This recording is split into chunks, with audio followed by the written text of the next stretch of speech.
Mon message ce matin est intitulé « Douceur », je regarde la montre, « Douceur, autorité, humanité de Jésus, Fils de Dieu ». Douceur, la douceur, l'autorité, l'humanité de Jésus, Fils de Dieu. Comme texte introductif, c'est le chapitre 5, les versets 1 à 12 dans l'évangile de Matthieu. Or, voyant les foules, il monta sur la montagne, et lorsqu'il se fut assis, ses disciples s'approchèrent de lui, et ayant ouvert sa bouche, il les enseignait en disant : Bienheureux les pauvres en esprit, car c'est à eux qu'est le royaume des cieux. Bienheureux ceux qui mènent deuil, car c'est eux qui seront consolés. Bienheureux ceux qui sont doux, car c'est eux qui hériteront de la terre. Bienheureux ceux qui ont faim et soif de la justice, car c'est eux qui seront rassasiés. Bienheureux les miséricordieux, car c'est à eux que miséricorde sera faite. Bienheureux ceux qui sont purs de cœur, car c'est eux qui verront Dieu. Bienheureux ceux qui procurent la paix, car c'est eux qui seront appelés fils de Dieu. Bienheureux ceux qui sont persécutés à cause de la justice, car c'est à eux qu'est le royaume des cieux. Vous êtes bienheureux quand on vous injuriera, et qu'on vous persécutera, et qu'on dira en mentant toute espèce de mal contre vous à cause de moi. Réjouissez-vous et tressaillez de joie, car votre récompense est grande dans les cieux, car on a persécuté ainsi les prophètes qui ont été avant vous.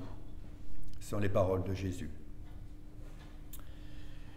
Douceur, autorité, humanité de Jésus, Fils de Dieu. On voit se dérouler dans la société en général ce qu'on appelle des trafics d'influence, des moyens d'influencer, voire de modifier nos opinions, tels par exemple les discours politiques. Mais ça se passe aussi dans notre vie courante, proche de nous, dans le monde du travail, dans les réunions de quartier, dans les réunions familiales, dans les couples, dans les organisations sportives, religieuses, culturelles. Et cela peut se jouer aussi de façon moins limpide, voire même manipulatoire, comme par exemple la publicité. La publicité, on nous annonce des choses merveilleuses, mais l'envers du décor n'est pas le même que ce qui est visible à première vue. En gestion des ressources humaines, on parle d'analyse transactionnelle. Pour faire simple et pour faire court, l'analyse transactionnelle, c'est l'art d'obtenir, c'est comment obtenir un résultat, comment obtenir un accord, comment obtenir une décision, et d'une façon qui soit citoyenne, qui soit socialement acceptable, c'est-à-dire ne pas obtenir un accord par la force, par la brutalité, par le piège, etc. C'est le domaine de la négociation. La négociation, mes amis, je vais vous annoncer une chose que vous savez déjà, c'est que la négociation, on la fait tous les jours. Et pour ne pas dire même à toutes les heures. C'est quelque chose de très présent dans notre vie courante. Jean de La Fontaine a écrit « Patience et longueur de temps font plus que force et courage ». Et on a vu des négociations humaines qui parfois, entre des États, qui ont duré des années et des années. Donc Jean de La Fontaine a écrit cette fameuse phrase « Patience et longueur de temps font plus que force et courage ». Chez Jésus, notre Sauveur, c'est clarté, lumière, simplicité. Clarté, lumière, simplicité. Cela contraste beaucoup par rapport à tout ce que l'on voit dans les médias. Et mon message sera en 3 parties. Premièrement, la douceur manifestée chez Jésus. La douceur manifestée par Jésus. La deuxième partie, l'autorité de Jésus. Et la troisième partie, l'humanité de Jésus. Donc, douceur, autorité et humanité. Douceur et en même temps puissance chez Jésus. Ça peut étonner. Les deux termes semblent un peu contradictoires. On voit dans la parole que Jésus met en avant ceux qui sont doux et humbles de cœur. Notamment, c'est ce que l'on voit dans ce passage de Matthieu, au chapitre 5, tel que lu au début de ce message. Et on voit que dans cet évangile de Matthieu, chapitre 5, on voit que Jésus appelle bienheureux ceux qui sont doux de cœur, et en précisant, ils hériteront la terre. Mais humainement, la douceur n'est pas toujours citée à la première place. Ça n'est pas forcément la valeur première. Dans l'éducation occidentale, la douceur n'est pas toujours estimée. À savoir que les garçons devraient être des costauds, ne jamais pleurer. Bon, vous allez me dire, c'est un schéma un peu ancien, mais qui se maintient quand même un peu. Les filles devraient être douces. Et il y a peu encore, les styles vestimentaires devaient être différenciés. Un garçon ne s'habillait pas comme une fille ne s'habillait pas comme un garçon. On veut mettre ensemble douceur et faiblesse, ou assimiler la douceur à la faiblesse. C'est une grande erreur. Proverbe 15, premier verset, « Une réponse douce détourne la fureur, mais la parole blessante excite la colère. » Je le relis.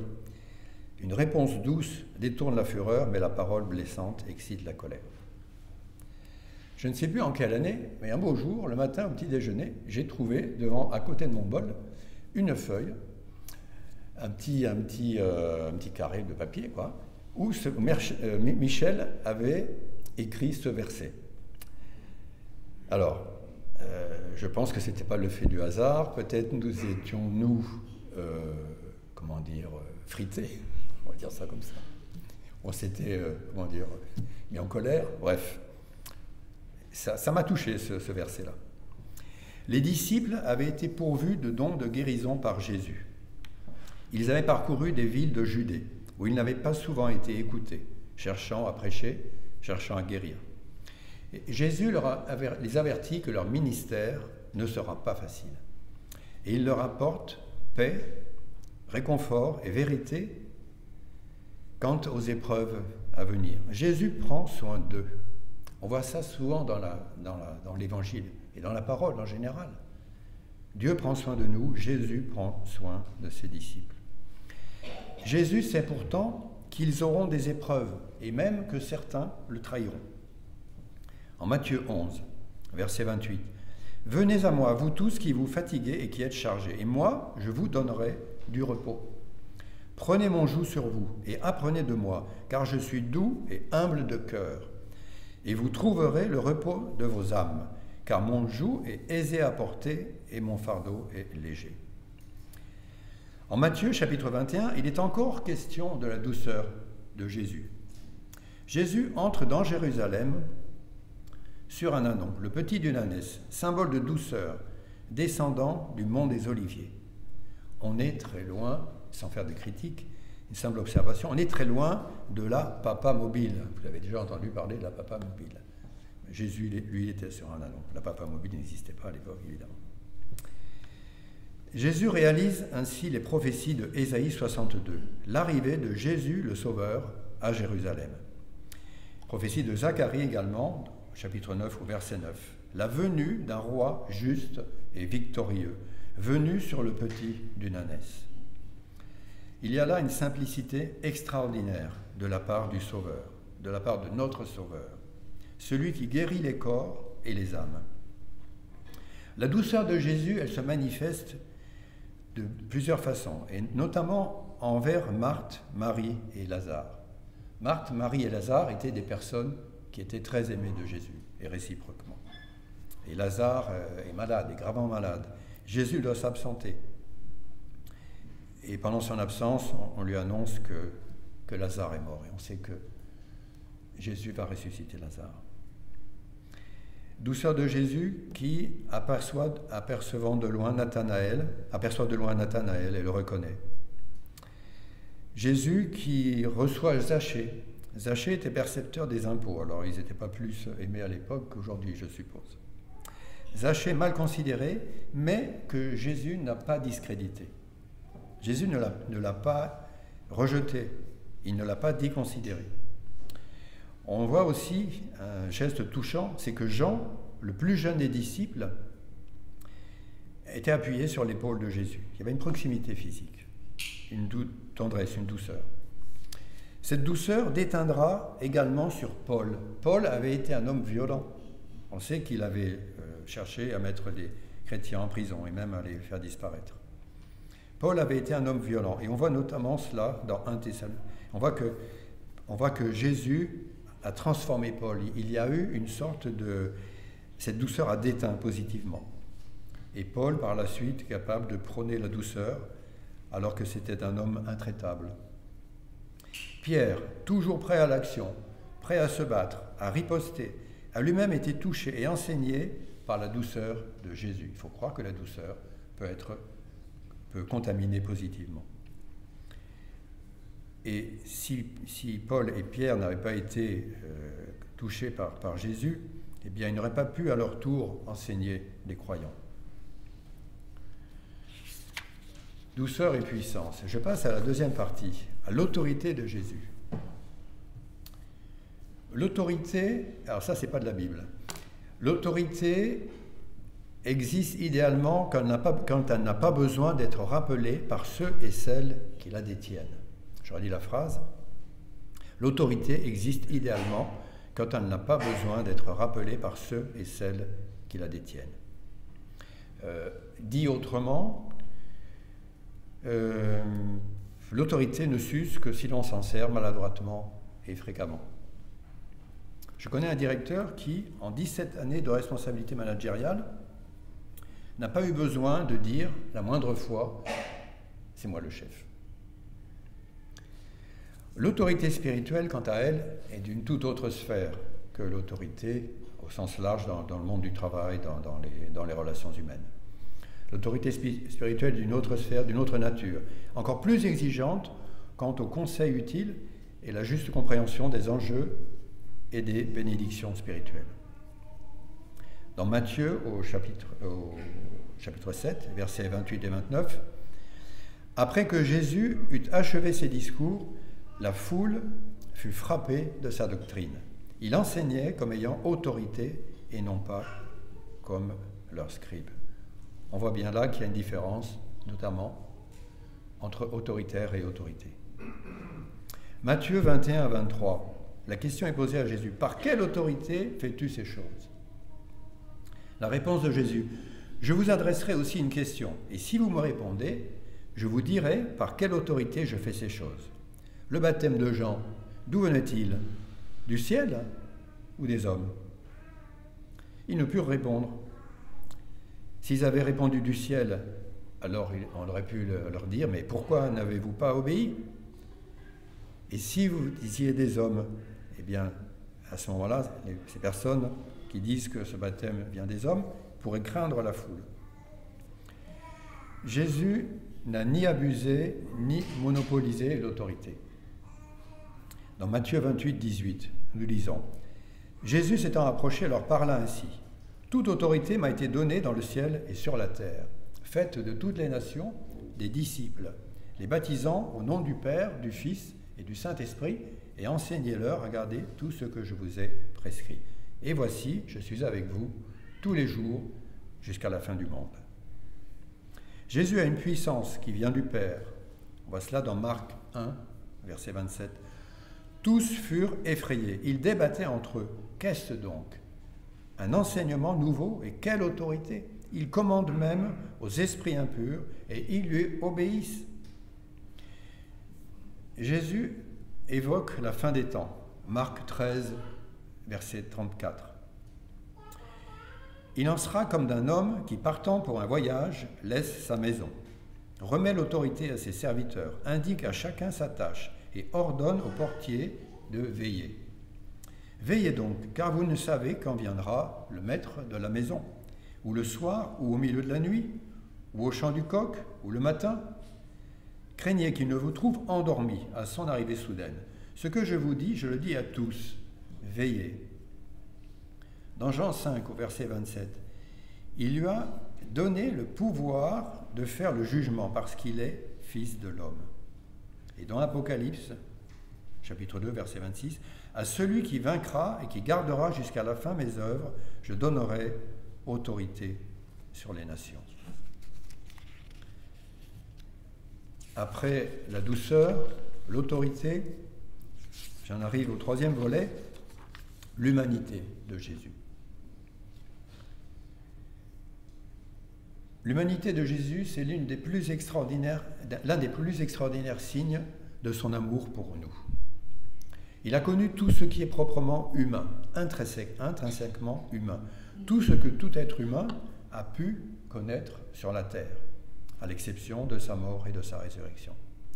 La mort et la résurrection de Jésus ne furent pas du tout banales. Jésus donc a connu une naissance, une enveloppe corporelle, la croissance en tant qu'enfant. Au passage, il a apporté à l'âge de 12 ans quelques soucis à ses parents. Il a connu la faim, il a connu la soif, la fatigue, le sommeil, l'angoisse, la joie, la pauvreté, la tristesse, la colère envers ses disciples, l'indignation, l'hypocrisie, la solitude, la souffrance, la compassion. Ça vaut la peine que je cite quelques exemples en regard de chacun de ces éléments. La faim, Jésus a eu faim. Il a vu un figuier, mais ce figuier ne portait pas de fruits. Il a connu la soif, et dans des terribles circonstances, puisqu'il s'agissait notamment à la croix. Il a connu la fatigue lorsqu'il était en Samarie, c'était l'heure de midi, il n'y avait personne sauf une femme qui était auprès d'un puits, la femme samaritaine. Et donc, il a connu donc, la soif qui a été étanchée. Il a connu le sommeil dans des circonstances tout à fait étonnantes. C'était sur le lac de Tibériade pendant que les disciples étaient morts de trouille, on peut dire. Et puis nous, on aurait été avec eux, c'était pareil. Et Jésus dormait, tranquillement. Jésus a connu l'angoisse, et on sait dans quelles circonstances, puisque c'était la veille. C'était cette terrible nuit, avant la crucifixion. Jésus a connu la joie à de maintes reprises. Il a connu la pauvreté. En tout cas, il a vécu dans des conditions modestes. Il faisait un travail en tant que charpentier. Il a connu la tristesse, notamment quand les disciples n'avaient pas pu veiller avec lui. Il a connu la colère envers ses disciples. Jésus, douceur, avait aussi force, autorité. Colère envers ses disciples parce que ses disciples n'avaient pas pu guérir un enfant. L'indignation, quand les disciples cherchaient à empêcher que des enfants s'approchent de Jésus. Jésus a dénoncé l'hypocrisie, et on sait à quel point ça lui a coûté cher. Il a connu la solitude, par exemple dans le jardin de Gethsémane. Il a connu la souffrance à la croix. Il a exercé la compassion dans de multiples circonstances. Et il a connu une mort ignoble, une mort qu'il ne devait pas subir, mais sans laquelle notre péché ne serait pas, nos péchés ne seraient pas enlevés. Et nous ne serions pas là ce matin. Dans cette multitude de situations de la vie courante, il y a un élément que je ne pense ne pas avoir trouvé. Je n'ai pas trouvé de récit, en tout cas, dans le Nouveau Testament, où Jésus riait. Je ne sais pas si vous en connaissez. Personnellement, je n'en connais pas, mais je ne prétends pas connaître tout le Nouveau Testament. La sensibilité de Jésus à la souffrance d'autrui est importante. On voit cela dans l'épisode avec Lazare et ses sœurs. On voit que Jésus saisissait toutes les occasions de pouvoir guérir lorsque les personnes voulaient. La guérison d'un garçon qui tombait souvent dans l'eau et dans le feu. On voit cela dans Matthieu, au chapitre 17, le verset 14. Une enfant du chef de la synagogue qui était tenue pour morte. La guérison d'un enfant qui souvent tombant à terre et dans l'eau et dans le feu. On voit ça dans Marc. La libération d'un homme infirme qui est resté pendant 38 ans au réservoir de Bethesda. J'ouvre une parenthèse. Nous étions, Didier et moi, à cet endroit, il y a 8 ans de ça. On a vu donc ce réservoir. Cet homme, qui était infirme, ne pouvait pas arriver à cette eau. Il fallait qu'il y ait un ange qui souffle sur l'eau. Et la première personne qui se présentait donc dans ce bassin, en quelque sorte, était guérie. Mais cet homme qui était infirme, lui ne pouvait pas courir. Donc personne ne l'apportait près de ce réservoir. Jésus l'a guéri. Jésus s'impose rarement. Et souvent, il pose la question « Que veux-tu que je te fasse ?» C'est très important cette question. « Que veux-tu que je te fasse ?» C'est une question ouverte. C'est une question ouverte et une question favorable à un échange, même si les pouvoirs, entre guillemets, sont inégaux. Et ce n'est pas pareil si Jésus avait dit « Veux-tu que je te guérisse ?» En posant la question « Que veux-tu que je te fasse ?» c'est une question ouverte. Et donc la personne peut répondre oui, peut répondre non, peut avoir des tas de réponses différentes. Dans le langage courant, s'agissant d'une grande évidence, on a l'expression « c'est comme demander à un non-voyant s'il veut retrouver la vue » ou demander à une personne avec handicap moteur si elle veut remarcher. Cela peut étonner quand il s'agit d'une personne avec handicap, où la libération de la personne semble quelque chose d'impératif et même de nécessaire. Jésus, par ailleurs, ne craint pas d'être vu avec des personnes très fréquentables. Ça, c'est un autre aspect du caractère d'humanité de Jésus. Et on a plusieurs exemples. Donc j'ai évoqué il n'y a pas longtemps l'épisode de cette femme samaritaine. Cette femme, elle était exclue. Elle avait déjà eu 5 maris. Enfin, bref, elle était rejetée. Et elle était étonnée que Jésus puisse lui parler. Et cette femme lui fait remarquer d'ailleurs. Et non seulement cela, mais en plus, Jésus va demander à cette femme de l'eau. Zachée, publicain, inspecteur des impôts, enfin, je ne sais pas si c'est exactement le terme. Zachée, mal vu, invite Jésus dans sa maison. Et Jésus ne refuse pas cette invitation. Si nous ouvrons nos cœurs, Jésus reçoit il va venir chez nous. Et malgré cette mauvaise réputation de Zachée, donc Jésus passe au-dessus des préjugés et des jugements. Donc voilà un triptyque, on dirait, à savoir douceur, autorité et humanité. Les trois n'étant pas mutuellement incompatibles. Et voici une parole extraordinaire parmi d'autres. En conclusion, c'est Luc 19, verset 10. « Car le Fils de l'homme est venu chercher et sauver ce qui était perdu. » Amen. Que Dieu soit loué.